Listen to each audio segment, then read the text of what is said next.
in this video, I'm going to show you how to actually use the control button in Excel to move up and down the table. If you have a long list of table, you want to go all the way up or all the way down instead of scrolling or like this. You can actually use the control button.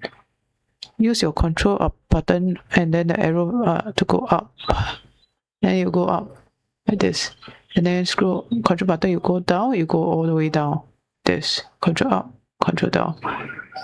And yeah, so basically that I am here, and then basically I want to go up. Okay, control up. You will go all the way up. You see now I'm at total sales. The cursor goes to total sales. Okay, yeah.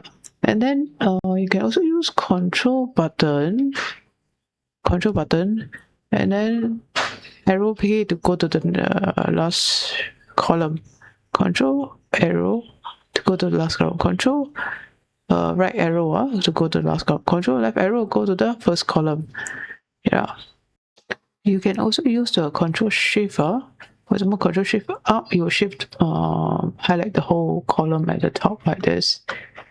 Okay, control shift up, highlight the whole column at the top.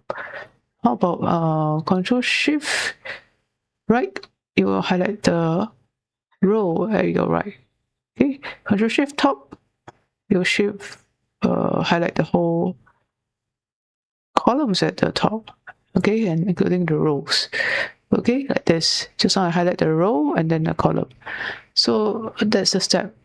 Control shift, you have to highlight the table that you want easily instead of manually selecting and then highlight.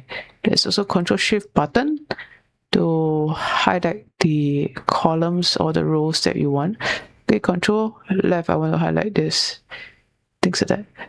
Okay, control top, highlight this column. Okay, that's how to do it. Okay, control button,